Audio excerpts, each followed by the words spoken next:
While most paranormal enthusiasts will have already heard the stories of U.S. soldiers encountering and on occasion doing battle with strange Bigfoot-like creatures nicknamed rock apes during that country's bloody multi-year campaign in Southeast Asia, other similar stories involving various military outfits confronting Bigfoot-like creatures are less known but equally as interesting, and they span the world. Not as uncommon as one might think, military encounters with large hairy hominid creatures have been an ongoing but very rarely spoken about affair. At least 20 military bases in the United States alone have been the setting of strange encounters with hairy ape-like creatures, and those are the ones being reported, usually by personnel many years after retirement, when they feel discussion of such matters won't hamper or tarnish their careers. One must ask themselves how many stories have yet to see the light of day. One of the lesser-known accounts, occurring in 1925, involved Red Army troops pursuing ousted members of the White Russian Army through the Pamir Mountains located in Central Asia. While searching the rugged terrain, the men began hearing tales of a strange, frightening man-beast who inhabited the upper crest of the Vanch Mountains. Coming upon a cave that they were sure was being used as a stronghold for White Army members, Commanding Officer Mikhail Stefanovich Topilsky, a major general in the Soviet Army, ordered his men to open fire into the cave's opening. To their utter horror, a wild, hairy creature charged out from the cave's mouth, screeching, and into a hail of bullets. The creature quickly succumbed to its wounds. The officer and his troops would wait for several tense minutes before attempting to approach the downed beast, which was sprawled out lifeless in the dirt. Topilsky thought at first it was an ape, but knew there were no apes in the Pamirs, and moreover, the body looked far more human than ape-like. We tried pulling the hair to see if it was just a hide used for disguise, but found that it was the creature's own natural hair, Topilsky said. The physician attached to the unit would later write, "He didn't look totally like a man, but it was not an ape either. It was a male, about 6'7", covered with dark brown hair, and the face was dark, distinctly ape-like." In their briefings, the troops insisted that when the beast ran from the mouth of the cave, it did so on 2 feet, fully upright, dazed, terrified, and fatally injured. Others said the creature appeared to be in an obvious, confused state of pain as it fell.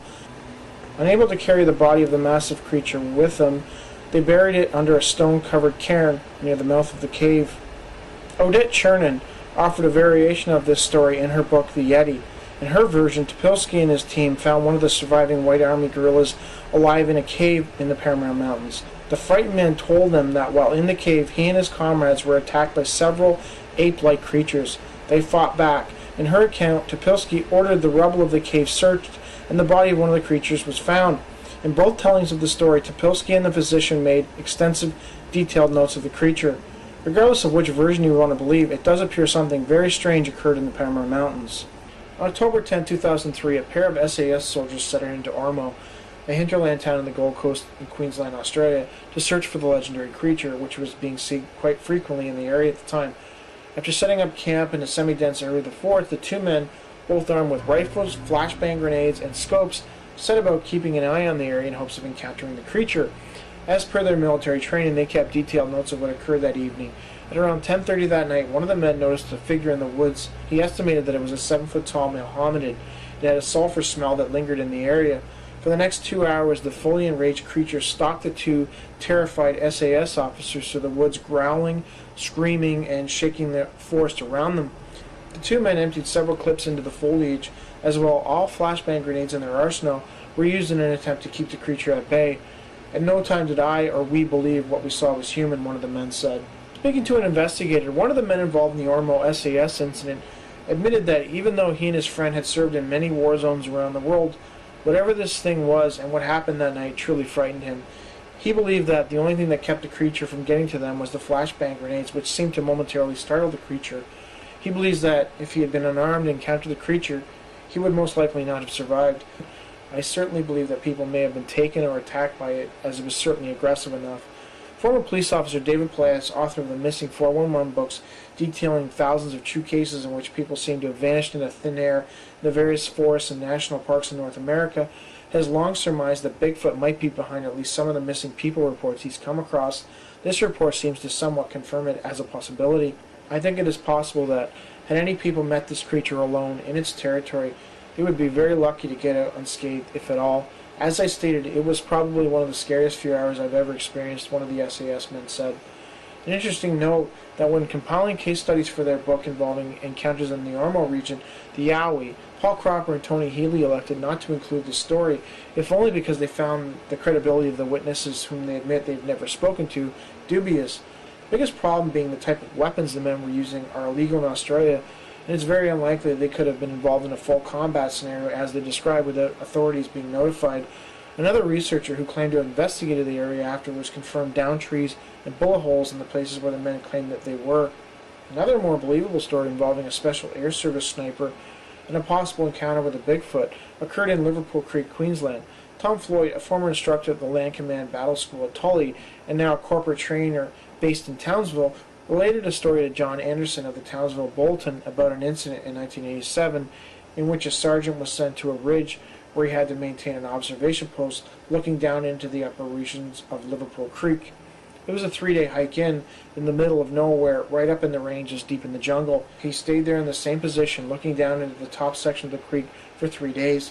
Set up as a course for Special Air Service soldiers, Tom hadn't told the sergeant that there would be no enemy movement because no other soldiers had been sent into the area.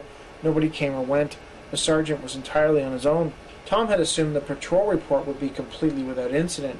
He was wrong. When the SAS sergeant returned, he handed in his report and a sketch of something he had seen. A sniper, he presumed, while lying silent and still in his camouflaged hideaway on top of the ridge. The sketch was of a large, hairy creature, a yowie, the Australian word for Bigfoot. He told Tom when he returned that he only seen one person the entire time he was on the ridge. He initially assumed that it was another sniper in a yowie suit. In the Australian military, special suits worn by snipers to break up their silhouette to provide camouflage are called yowie suits.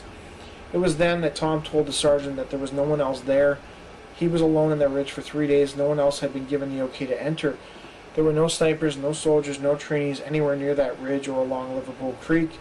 The sniper was adamant that he did see someone or something, and it looked exactly like the thing in the sketch. 1 year after this incident, American Special Forces operatives on a training exercise in the densely wooded, snow-covered area of Alaska would encounter something that they were told doesn't or can't exist, something that truly terrified them. BFRO investigator Dr. Wolf H. Fahrenbach looked into the case and spoke to the team commander and believed it to be legit. According to the TC, a captain, the incident occurred in March 1988 in the North Slope borough of Alaska. Flown by helicopter out of Wainwright Air Force Base, 11 SFOs were dropped off in the Alaskan wilderness for a strategic reconnaissance training exercise lasting several days. Moving through deep snow, they eventually approached a wooded area too thick for their skis. About 200 meters into the bush, they came across a set of tracks that immediately drew their attention. The tracks were of a two-legged creature walking through the woods on a course perpendicular to their own. Human tracks of any kind were extremely rare in that part of Alaska, but these were particularly unique due to the length of the stride and the fact that there was no crushed snow on either the entry or the exit side of the holes. They attempted to duplicate what they saw but were unable. The snow was too deep, past their knees, and they always left drag marks every time. As well, they simply could not understand how whoever made these tracks could have been capable of such huge strides. We all studied the tracks and tried to come up with a reasonable explanation for what we were looking at. Only one explanation seemed to fit everything we saw, but it was not a reasonable explanation, the captain said. They eventually agreed that whatever made the tracks was 9 feet tall, weighing approximately 500 to 600 pounds. At this point, the decision was made to put the training mission aside for a while to follow the tracks through the woods. After following them for about an hour, something happened that would chill the men to their very core. From somewhere ahead of us, and quite a distance from what we could tell, we heard the most horrific sound any of us ever heard. Every other sound in the woods went instantly silent, and we could almost hear our hearts beating. It was at this point the team sergeant determined it was not a good idea to keep going. We really do not want to know what's at the end of those tracks, he told the captain. Noting their obvious fright and that they were not carrying live ammo and would be no match for whatever it was they might encounter, he agreed. The team resumed their original exercise, agreeing not to talk about it. Tracks in the snow are much easier to deny and ignore than actually seeing what made them. Whatever was making the tracks was moving through the woods exactly as one of us would have if we were conducting an escape and evasion. Whatever it was knew the land, as it maneuvered to bypass clearings well before they came into view. It was making a concentrated effort to remain unseen, the captain said. I still think that sound we heard was intended to warn us to back off and not follow. I have thought back on that incident hundreds of times and wondered how it would have turned out if we had proceeded to follow the tracks. In Rick Barry's book, Bigfoot on the East Coast, He reported on a case in which, it seems, the U.S. military either killed or captured a Bigfoot. June 1976 at around 9 in the evening, numerous phone calls from frightened and concerned citizens in the Old West Baltimore area of the city began to flow into the police. The majority of the calls, many from confused senior citizens with TVs blaring in the background, involved a large, hairy ape-man walking down Popular Grove Street. Many described that it stood over 10 feet tall. It was as wide as 3 refrigerators. A common factor running through all the calls was what the thing that they were seeing was definitely not human and stank of rotten fish guts and dog excrement. Sensing a growing panic, 2 police cars were dispatched to the scene. A large crowd of residents blocking the traffic greeted the officers. The police set about doing a search of the area, if only to put the crowd at ease. A canine unit was brought in, although the dog, for whatever reason, refused to track whatever had made that pungent scent. The following day, more reports flooded in. Many frightened residents began to sense that the creature they were seeing was most likely a Bigfoot-type creature. In between advising residents on how to stay safe in their homes, more dogs were dispatched to search for the creature. In an interesting turn of events, the dogs managed to track it to an interstate tunnel, where a police officer observed the creature run under the interstate.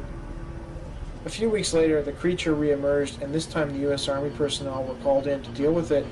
It was at this point events grew murky. Reports indicated that soldiers either captured or killed the Bigfoot. Media silence followed, and many in the area, including Barry himself, began to suspect a government cover-up was underway.